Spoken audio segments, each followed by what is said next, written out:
Demand from the stars. The chamber was silent as the transmission beamed in. Above the United Nations Assembly Hall in Geneva, a hologram shimmered into shape. 12 feet tall, scaled in obsidian black armor, with glowing yellow eyes and rows of jagged teeth. The alien was Dravak, High General of the Dravak Dominion, and his message was clear. "Humans," he hissed, his voice distorted through the translator field. "Your planet orbits rich resources. Your gene stock is viable. Your culture, irrelevant. You will pay tribute. Minerals, labor, obedience." He paused, narrowing his lizard-like eyes. "Or we will take it ourselves." The broadcast cut out. Lights returned. No one in the assembly spoke. President Celeste Maris leaned forward, fingers steepled. That was not a negotiation. General Thorne, head of Earth's planetary defense, scoffed. It was a threat, the kind that's worked for them before. The room stirred with tension. The Dravak had conquered 12 species over the last century, never through war alone, but through fear, control, and political strangulation. "They think we'll bow," Celeste said, her voice cold. "That will roll over for survival." Thorne looked to his side, where a quiet man in civilian clothing leaned against the wall, arms crossed, unreadable. "You're thinking what I'm thinking?" Thorne asked. The man didn't answer. He only looked at the floor where the last flickers of Dravak's image faded. Slowly, he stepped forward. He was lean, his face weathered, eyes sharp. The kind of man you don't notice until it's too late. His name wasn't spoken openly. Not anymore. But whispers called him the Boogeyman. Jacob Vance. Retired. Forgotten. Buried. Until now. 2 hours later, in an underground facility beneath Cheyenne Mountain, Vance walked alone through a corridor lined with sealed vaults. Beside him, General Thorne kept pace. "We can't go public with this. We can't respond officially. If the Council sees Earth as hostile, we lose our protections." Vance said nothing. His boots echoed. "You'll be deniable. No insignia. No trail. Just whispers." Vance finally stopped. "And if I say no?" Thorne hesitated. "Then we bend the knee. Ship our best to Dravak labor colonies. Sign over the asteroid belts. Watch our kids grow up as pets in alien zoos." Vance looked at the vault ahead. His old locker. He sighed. "Then I guess I'm going hunting." Meanwhile, aboard the Fanged Glory, the flagship of the Dravak Dominion, General Dravak clicked his claws against the polished obsidian floor. Around him, his war council stood at attention. "This species is backbone," one commander growled. "They should have responded by now." Dravak sneered. "They will. They always do. Fear breeds obedience." Another leaned forward. "If they resist," Dravak waved a claw. "Then we take them. We have done this before. The humans are aggressive, yes, but disorganized. Emotion clouds their logic." He strode to the viewport, gazing out into the void toward Earth. "But if they need a lesson, we shall teach it." Back on Earth, the dark side of Luna flickered briefly. A power signature, faint, brief, then gone. It was enough. Jacob Vance, now wearing a matte black pressure suit with zero heat signature and outdated transponder codes, stood inside the hangar of a derelict orbital outpost. Everything had been mothballed, rusted, forgotten, except for the ship, the Revenant. It wasn't beautiful. It wasn't fast, but it was quiet, heavily modified, and still loaded with war tech banned under 23 interstellar treaties. He stepped aboard. Systems came online. Blue light pulsed. The AI, long dormant, spoke. "Welcome back, Colonel Vance." He tapped the console. "We've got a job. Shall I call the others?" Vance stared into the blackness outside the cockpit. "No, I'll start this one myself." The next day, during a special Galactic Council meeting, the Dravak ambassador stood tall and triumphant. "Have the humans agreed to terms?" The human ambassador, arms folded, answered without flinching. "There has been no agreement." The chamber buzzed. The Dravak snarled. "Then you forfeit peace." A voice echoed from the hall entrance, amplified and calm. "No, we forfeit nothing." Heads turned. A man in black combat armor, face uncovered, walked in. The ambassador blinked. "Who is this?" The man smiled. "The guy who's going to destroy you, idiots." The chamber fell silent. The legend was real, and he'd just declared war. The ghost returns. The revenant drifted through the dark between stars, silent, cold, unseen. Jacob Vance stood alone on the bridge, watching holographic maps light up with intel. Dravak supply lines, slave transport paths, mining operations run with species stripped of sovereignty. The more he read, the more his hands curled into fists. He had done Black Ops before. He had toppled warlords and dismantled empires from the inside. But this wasn't a sanctioned mission. This was personal. His comm pinged. Target coordinates received, said the AI. Dravak mining outpost. Designation Theta 12. Enslaved human labor detected. Vance looked at the flashing red marker near the Curious Belt. Far from any patrol route. Perfect. Prep weapons, he ordered. Stealth mode active. We strike at midnight. Theta 12 was quiet. Its orbiting defense drones spun in lazy circles, programmed more for deterrence than war. The Dravak didn't expect resistance from humans. That was their mistake. The Revenant released a swarm of kinetic rods from orbit, tungsten-packed rods the size of telephone poles.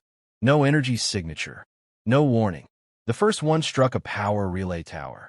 The second collapsed the guard barracks. The third pierced the central dome, detonating in the reactor room. By the time the alarm sounded, Vance had already landed. He moved like smoke, gliding through shadowed corridors, black armor absorbing the dim light. He placed charge after charge, slipped past stun guards, silently dispatched two with silenced rail darts to the neck. In the central pit, he found them, nearly 100 humans in chains, gaunt, bruised, eyes dim. One looked up. "Who are you?" Vance removed his helmet. Someone of monsters should have left buried. 10 minutes later, the entire facility erupted in fire. From high orbit, the explosion was a blinding sunburst. Dravak Command received only 3 signals. The last pulse from Theta 12, a transmission of the enslaved humans being evacuated aboard the Revenant, and a message burned into the outpost's central node. No tribute. No surrender. You're next. J.V. In a military chamber deep inside NORAD, General Thorne stared at the satellite footage in silence. "That him?" asked the president's advisor. "Oh, that's him," Thorne muttered. "God help the Dravak. But this is madness," the advisor protested. "We're not equipped for open war with the Dominion." Thorne gave a dry chuckle. "We're not. But he is." The Dravak Dominion flared with fury. Outpost Theta 12 destroyed. Their garrison slaughtered. Human slaves liberated. General Dravak snarled as he watched the footage. He sends messages, Dravak spat, pacing in front of his war council.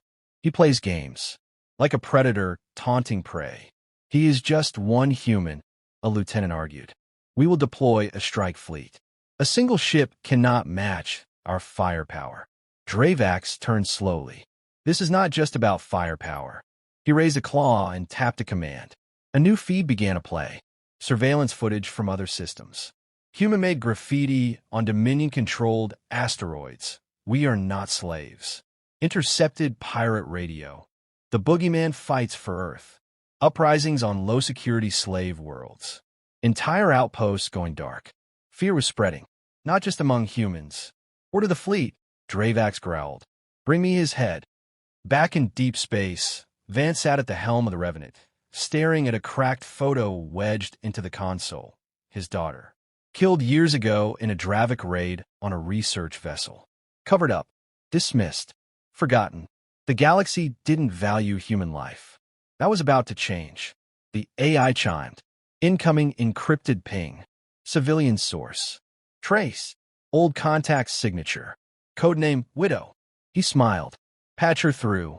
A hologram blinked to life. A woman in her 40s, dark eyes, scars across her temple. Captain Lena Ortiz, former intelligence, presumed dead. "Jacob," she said, "you really did come out of the grave. Could say the same, Widow. I saw the Theta 12 strike. You're sending shockwaves. That's the idea. There are more of us, you know. Ghosts. Veterans. People the Dominion couldn't break. We've stayed hidden. Waiting." Vance leaned in. Then it's time we stop waiting. An hour later, a small asteroid base powered to life. 6 figures emerged from cryo-sleep, their files loading onto Widow's terminal. Ghost, Sniper, Human AI Hybrid, 98% kill success. Grim, Close Quarters Specialist, Strength Enhanced, Former Arena Slave. Fuse, Engineer and Demolitions. Spectre, Infiltration and Sabotage Expert, blind but sees EM signatures. Widow, Intel Command, Orbital Hacking. The legends were assembling. The Boogeyman was no longer alone, and the Dravak were about to learn a new galactic truth. You don't demand tribute from Earth. You beg us to stop. Fire in the Void. The Dravak Shatterclaw, a mid-tier cruiser with a crew of 300, moved through the Salus Nebula with all the arrogance of an apex predator. Dravak vessels didn't hide. They broadcast their presence, daring anyone to strike, which made it all the easier for Vance. Hidden in the nebula's thick, ionized fog, the Revenant clung to a silent trajectory, lights off, weapons cold. Inside the cockpit, Vance stared at the shimmering silhouette of the enemy ship. Ghost, report. The sniper's voice came through crisp and measured. Targets marked.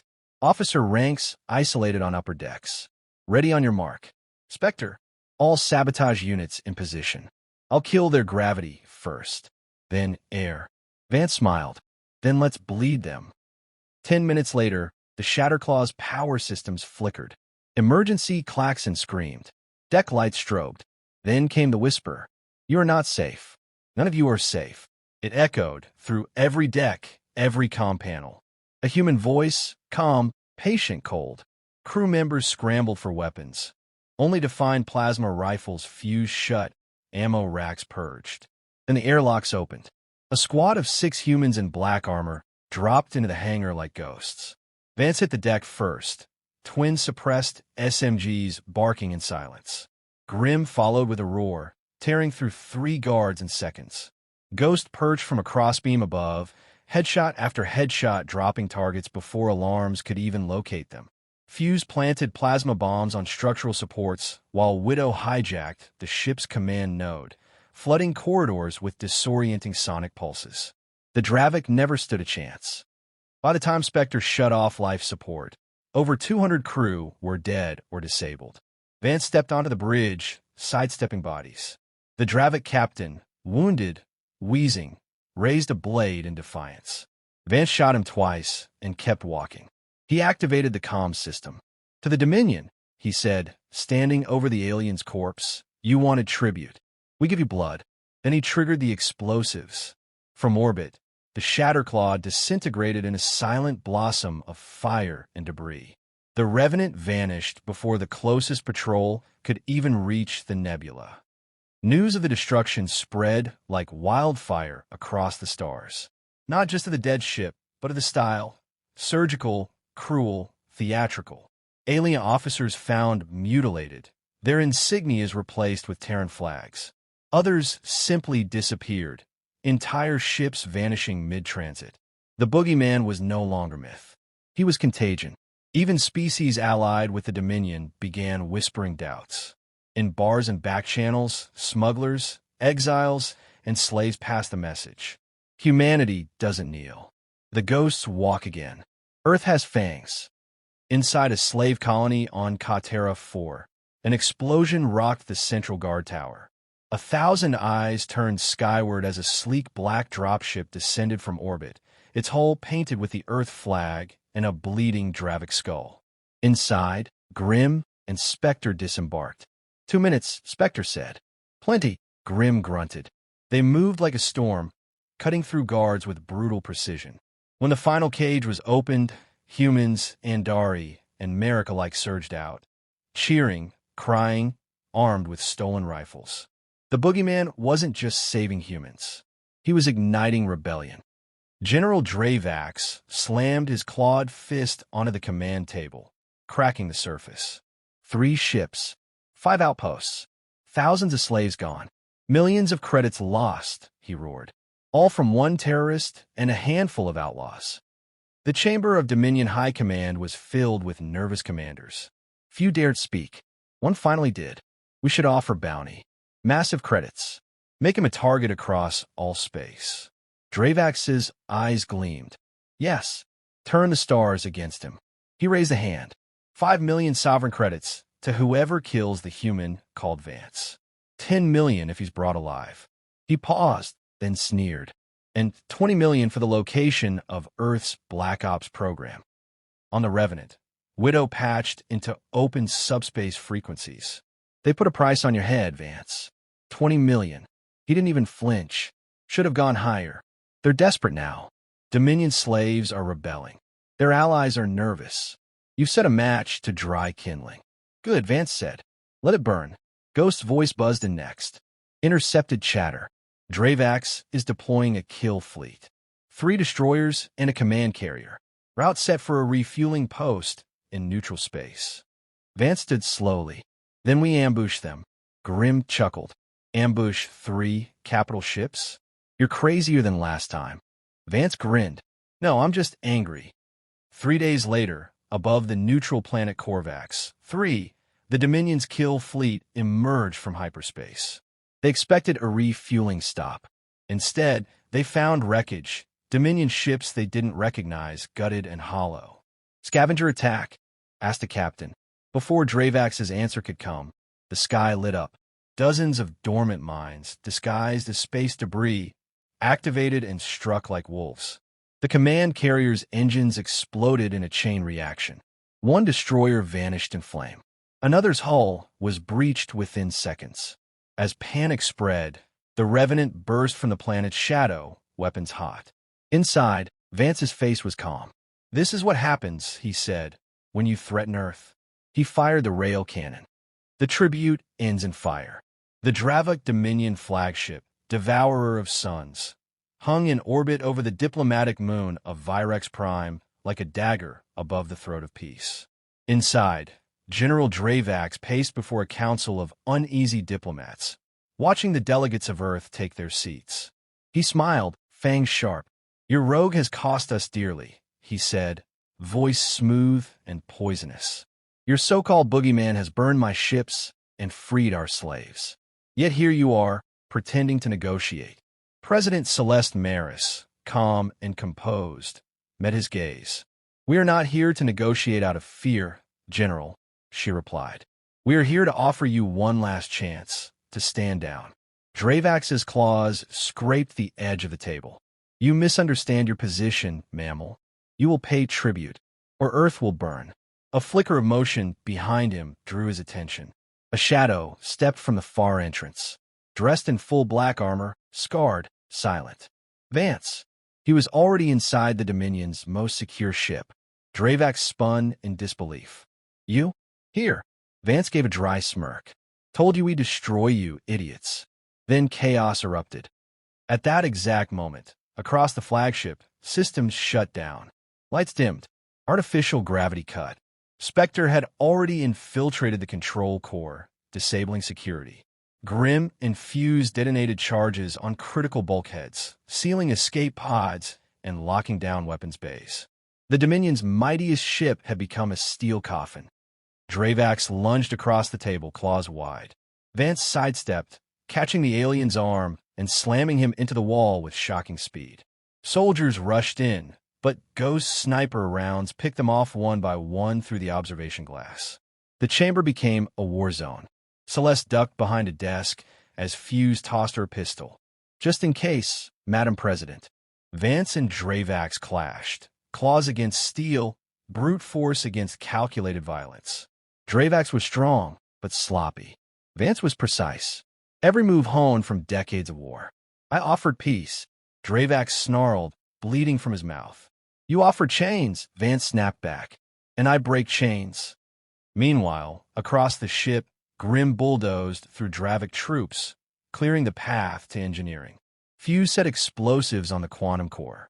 Widow fed false data to every remaining ship in orbit, making it seem like the Dominion fleet was under simultaneous attack.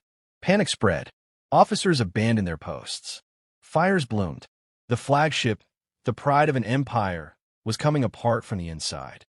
Back in the council chamber, Dravak had Vance pinned briefly, snarling over him. You're one man, one planet. We are thousands of systems. Vance head-butted him hard enough to crack bone, then flipped him onto the floor. Then I guess I've got work to do. He drew his knife, old, worn, etched with names of fallen teammates, and he drove it into Dravak's chest. The alien choked on his breath, wide-eyed. Vance leaned in close. No tribute, no mercy. He tore the Terran flag from his belt and jammed it into the gash in Dravak's chest. The general died, looking into the face of the nightmare his empire had awakened. Minutes later, the Revenant docked against the hull, evacuating the human delegation and strike team just as explosions rocked the lower decks. From orbit, neutral diplomats watched as the devourer of suns ignited, split in two, and burned in silent fury. And in that inferno, a message broadcast galaxy-wide. To tyrants and slavers, humanity kneels to no one. We are the monsters you created, and we are coming. Jacob Vance. 1 week later, the Galactic Council convened an emergency session. With Dravak dead and the Dominion fleet in disarray, dozens of enslaved worlds declared independence. Uprisings spread from mining colonies to core worlds. A dozen neutral factions, once intimidated into silence, now publicly allied with Earth. Not because they loved humans, because they feared them. Back on Earth, in a secure facility beneath the Rockies, President Maris reviewed footage from the operation. He'll be hunted forever now, she said quietly. General Thorne nodded. He always was. Do we have contact? Lost. He disappears when he wants to. She stared at the black screen where Vance's last message ended. Let him go, she said finally. Let the galaxy wonder if he's still out there. On a distant moon, in a cantina full of smugglers and mercs, someone asked the question again. Hey, you ever hear of the Boogeyman? A grizzled old trader leaned in. Yeah, they say he walks like a man, but leaves nothing but wreckage behind. You think he's real? The old man just smiled. You think the Dravak are still breathing? The bar went silent. In the shadows beyond the edge of known space, aboard a dark vessel with no signature, Jacob Vance stared at the stars. There would be more threats, more empires who thought Earth was soft. But now they'd hesitate, because somewhere out there, the Boogeyman was watching, and he never gave second warnings.